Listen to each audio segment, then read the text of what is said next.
Well, thank you. Thank you. I stepped outside and realized it was very, very icy outside as I was trying to go to my car, and I assume that that's in honor of the Olympics. How many people watched the Olympics last night?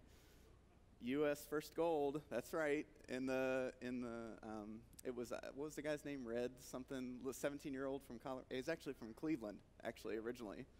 Yeah, you watched. He was pretty. He was short guy too, so I felt right at home. I was like, yeah, short people. Woohoo! So I was excited. I like the ice. It's very pretty, but I don't like to walk on it. So I told somebody this morning I was very thankful, and I was dead serious. I joke a lot, but I was dead serious. Very, very thankful that we have a lot of servants that go out and clear out that ice for us so that we don't, break our hips on the way in to the building and stuff like that. Very, very blessed to have that.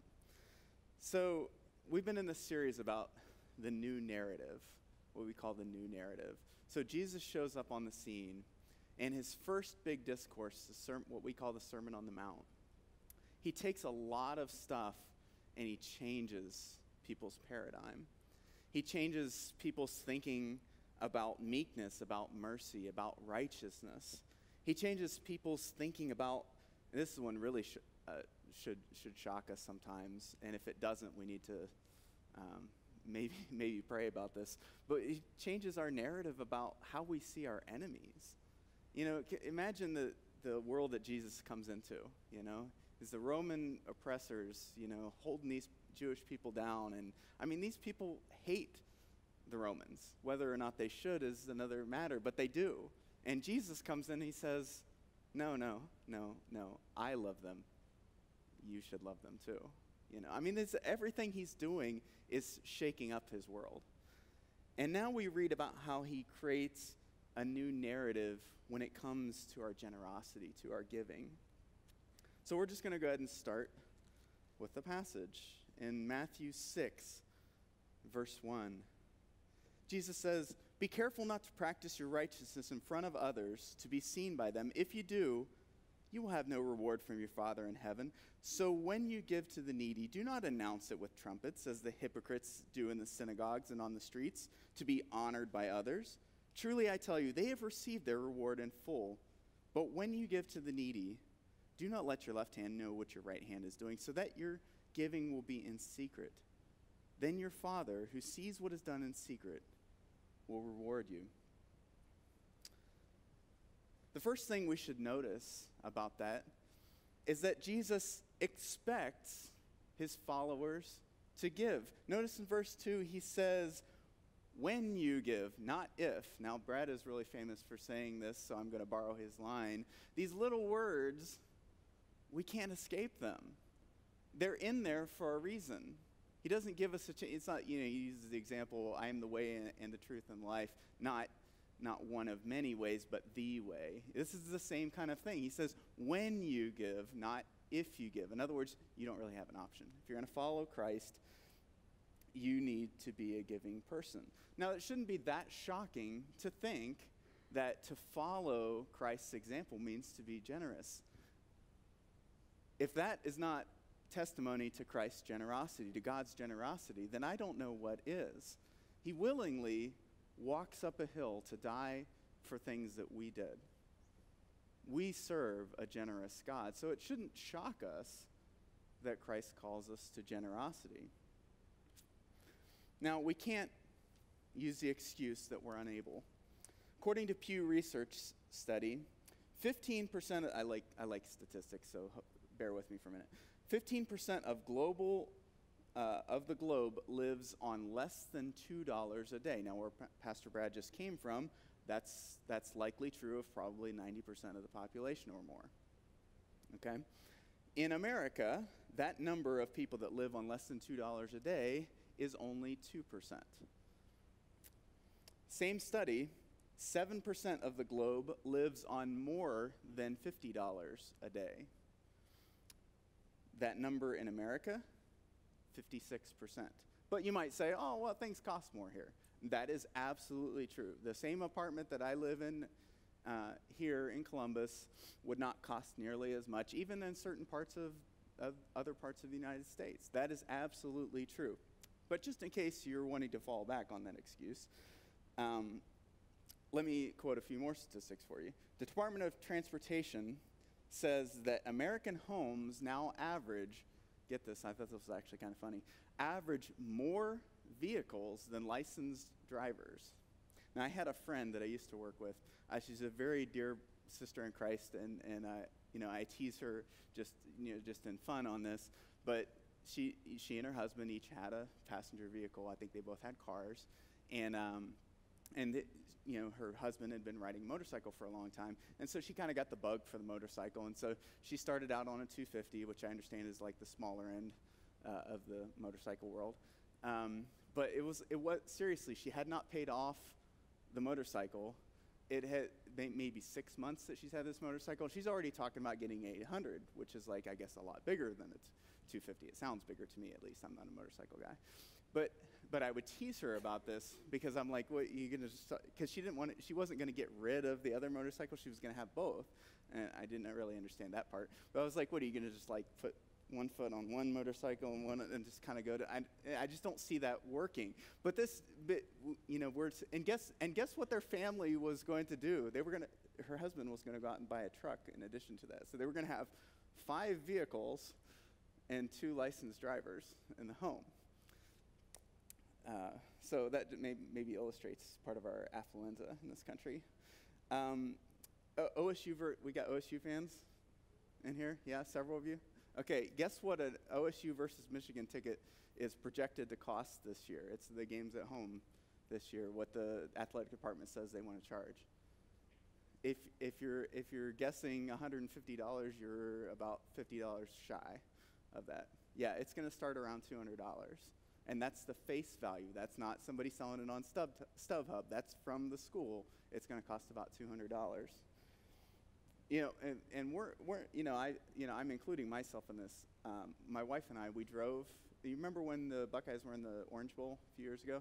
We were sitting on the couch one day on that break because we both work in schools, and she's like, "Hey, I heard Orange Bowl tickets were only like $50," which true story they were.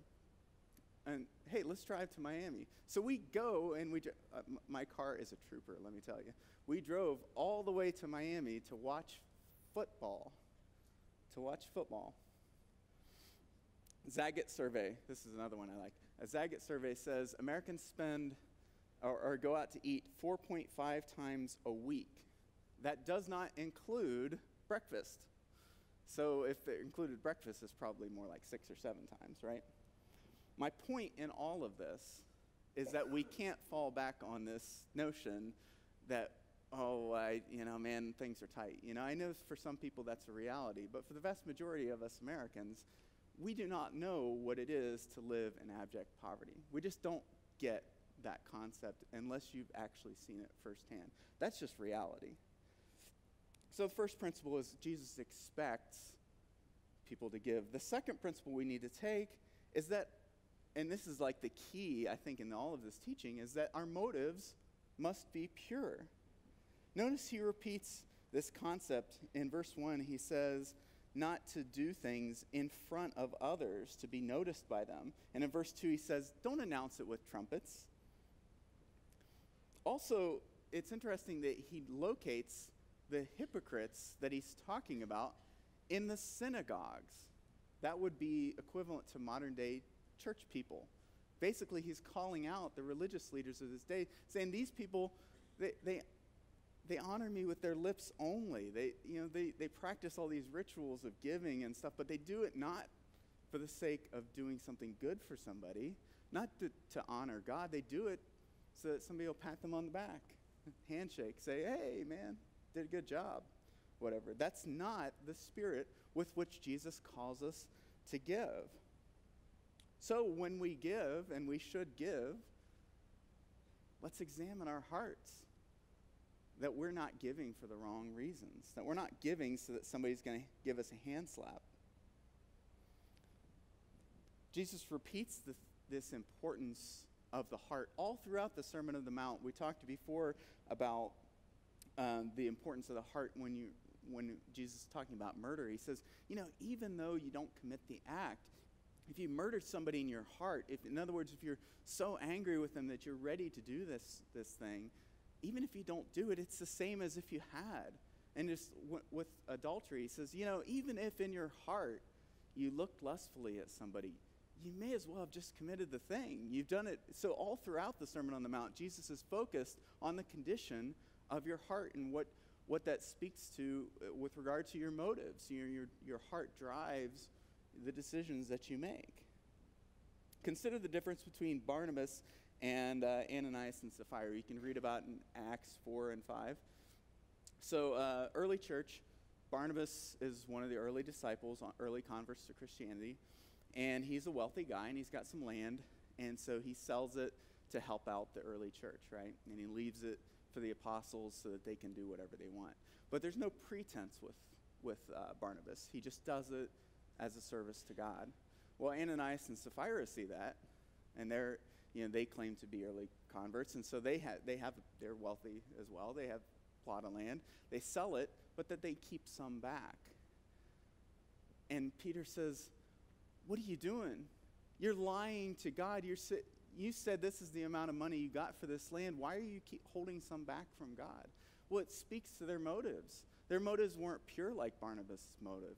Their motive was to try and hoard some for themselves and to also to make themselves look good. It's not hard to see how that would play in our world. You do something, you get a hand slap, you say, "Oh yeah, you're a pretty awesome guy." That seems to motivate. And what happens to them? No kidding. You can read it for yourself. They drop dead. Now that would scare me straight, I'm sure, if I heard that. But that leads me to our first major pitfall from this teaching. As Jesus is talking about generosity, he's absolutely not letting us off the hook. We must be generous. If we're going to be his followers, he's generous. We need to be generous likewise. But there's some major pitfalls to that. The first one is hypocrisy. That word hypocrisy in the ancient Greek means play act, somebody that would put a mask on and pretend. Okay? Now, there's a couple of main ways that we can understand hypocrites. First is people who care, or who pretend to care, but really don't. Ananias and Sapphira in Acts 5 would fit that description, I think. People who, apostles, take our money, do it for good things, but really they're just doing it to get a pat on the back. They're not really doing it because they honestly care. That's one way you can be a hypocrite. But then and this is the more dangerous way, I think, is when you can act so well that you believe your own lie and you delude yourself. The thing is that you might fool everybody in this auditorium. You might fool me, Brad, the guy in the booth. You might fool everybody on this property, everybody in Columbus. But you're never, ever going to fool God. God knows your heart. He knows the condition of it. He knows your motives. And just in case you don't believe me, listen to what David says in Psalm 139. It's such a beautiful poem here. He says, "You have searched me, Lord, and you know me. You know when I sit and when I rise. You perceive my thoughts from afar. You discern my going out and my lying down. You are familiar with all my ways. Before a word is on my tongue, you, Lord, know it completely." And skipping ahead to verse 13, he says, "For you created my inmost being. You knit me together in my mother's womb." I love that verbiage. Imagine the patience and I've never been into knitting myself, but I've seen people knit before, and just imagining my divine creator knitting me in my mother's womb. It's just a beautiful image to me. "I praise you because I am fearfully and wonderfully made. Your works are wonderful. I know that full well. My frame was not hidden from you when I was made in the secret place, when I was woven together in the deep depths of the earth. Your eyes saw my unformed body. All the days ordained for me were written in your book before one of them came to be." We can't fool God. He knows us. He made us. He knit us together in our mother's womb. He knows us better than we know ourselves.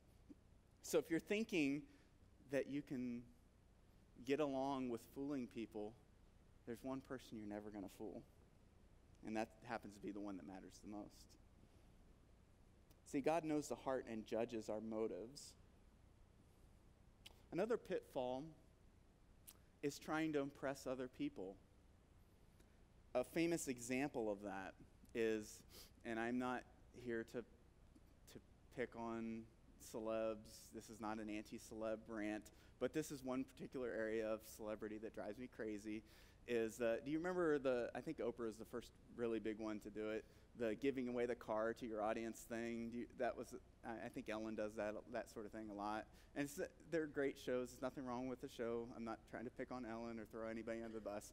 But this is one thing that drives me crazy. I don't know the condition of their heart. I'll freely admit that, but I'm very suspect of the motives of that sort of giving. That it's very much self-promotion in my mind. It's not the kind of giving that Jesus talks about, certainly. But we fall so prey to that sort of thing because we desperately want approval for others. I remember, so I have 3 brothers, and one of my brothers is really good at sports, at least compared to me. He's not like professional or anything, but he's pretty good at sports and played in college, played football. He's a wide receiver. Not a big college, a small college, so you wouldn't. He didn't play for OSU or anything, but he's pretty good. That's still pretty good for a college player, or for somebody to play college football. But I was always jealous of my brother because I was like, as I played sports too, but I was always the guy that kind of rode the pine. I was just kind of, they didn't put me in very often. And and he was a wide receiver, so I was, oh man, I want to have that guy that's, he's not very tall, but he's got great hands, and so they'll put you in the game when they really need a first down. But I wasn't that guy, but I always wanted my coaches to notice me. So I get this craving for others' approval. It's intrinsic to who I am, to want other people's approval. But that's contradicting what Jesus teaches about giving. He says not to do things to be noticed by others. And here's the thing, human applause, as great as it is, it might be a lot of fun to be. The other thing I wanted to be was a rock star. Don't judge me. I can't play a note on the guitar, but I wanted to be a rock star. It might be cool to be up there and, oh yeah, you're pretty awesome, play the, Freebird or whatever, whatever the rock stars play or whatever. But it's fleeting. It doesn't last. Again, in case you don't believe me, listen to what the Apostle Peter says. He's quoting from Isaiah in 1 Peter 1, 24 and 25. He says, all people are like grass. How'd you like to be compared to grass? All people are like grass, and all their glory is like the flowers of the field. The grass withers and the flowers fall, but the word of the Lord endures forever. See, all that applause, all that hand clap, the pat on the back from other people, it's fleeting. It's God and his word that endures. And Jesus says in verses 3 and 4, he says that we should, his word says that we should do things in secret. He says, don't let your left hand know what your right hand is doing. That's his way of saying keep it to yourself. Don't make a big deal out of it. But what about our testimony? Well, if it occurs to me that Jesus just talked earlier in this sermon about sharing our testimony. He says in chapter 5, verse 14, he says, you are the light of the world. A town built on a hill cannot be hidden. Neither do people light a lamp and put it under a bowl. Instead, they put it on its stand, and it gives light to everyone in the house. In the same way, let your light shine before others that they may see your good deeds. In other words, do things that publicly that people can see them, that they may see your good deeds and glorify your Father in heaven. You say, well, how can Jesus say 2 different things in the same sermon? Well, notice the motive in chapter 5. He says that they may glorify your Father in heaven. But what is the motive in chapter 6? The motive is about me. The motive is about, hey, look at how awesome I am. So he's not saying 2 different things. He's saying in the one case, it's okay to do things if it brings glory to your Father, and then people notice things that brings glory to your Father. But if you're doing it to get noticed yourself, you're doing it for the wrong reasons. The motive here is self-glorification, but it should be Father glorification. Remember, what matters most to God is the condition of our heart. So, in other words, it's better to be secretive about your giving, to not make a big deal about your giving, than to do it for the wrong reasons. It's better to be secretive than to do it in order to get public approval. So we need to be checking our heart. It's not that people seeing things and giving their testimony is a bad thing. It's actually a good thing, so long as it's not a stumbling block for you, so long as you're not doing it in order to be noticed by people. But perhaps the most dangerous pitfall of all, and this doesn't exactly directly come from this passage, but when I was studying it, I couldn't escape this, is giving in order to try and impress God. This is the problem if you go to Matthew 19 and the other Gospels talk about it. The rich young man, if you remember this guy, this was the problem he had. He comes up to Jesus and he's like, Master, what do I need to do to I'm paraphrasing, what do I need to do to earn heaven? And Jesus says, well, you follow the commandments. He says, yeah, I do that. He's like, but what else? He says, well, I'll tell you what. Take all you have. You're a rich guy. Take all you have, sell it. Obviously, it's a problem for you. Sell it. Follow me. Exact same call he gives to all the 12 disciples, by the way.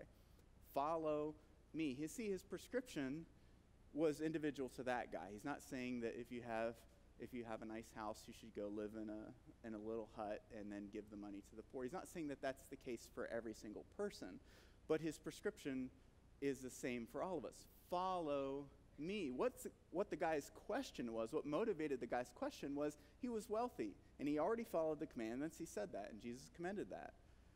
But what he was missing was the money was a stumbling block for him. In other words, what he was doing was he was pulling out his wallet and saying, okay, Jesus, what do I need to build a new temple? What do I need to spiffy up the synagogue? Do I need to contribute to your ministry? Is that how I got a nice credit card here, Well, that's essentially what the guy's question was, hey, I'm already filling in the checkbox of doing the law, everything that the Pharisees say we're supposed to be doing. Now what? And Jesus says, there's nothing you can do. It's funny. This is the same passage where he says it's easier for a camel to go through the eye of a needle than it is for a rich person to enter heaven. Now think about that. Camel is like, several times bigger than me. So take up this whole platform, right? And an eye of a needle is literally like a needle now. It's a very small thing. Literally what he's saying is it's impossible. And the disciples even accidentally get right once in a while. And they're like, well, if that's the case, Jesus, then who can be saved? And Jesus says, ding, ding, ding, ding, you got it. It's impossible with human effort. You can't save yourself. Only God can. And he says, that's impossible with human effort. Only God can save you. So if you're giving in order to earn favor with God, if you're serving in Kids Point in order to earn favor with God, please stop. That's the wrong reason to be serving. I'm not saying that to beat you up. I'm saying it because I love you. You cannot earn enough checks in the box. It's not that the checks are even bad things necessarily, but if you're doing them in order to thinking that Jesus is looking down in his little telescope, he's got his little check box, and he's going, okay, check, check, check, check. Okay, you're good. You're going to make it into heaven. That's not how it works. What does he tell the guy? He says, follow me. Have a relationship with me. That's why I say this is the most dangerous thing, because it's so easy to fall into as believers. Oh, I'm going to do the check mark. I'm going to show up on Sunday every week. People joke about it even. It's so bad.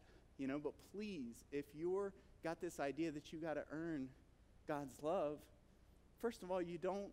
Second of all, you can't. Okay?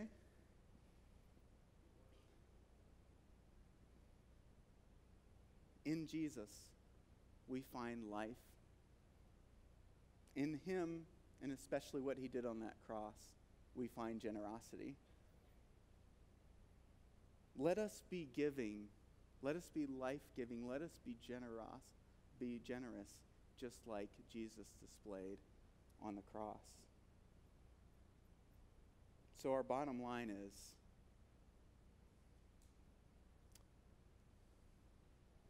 be generous in private, be humble in public.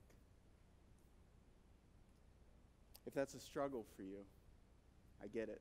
It's a struggle for me. I would love to talk with you about that.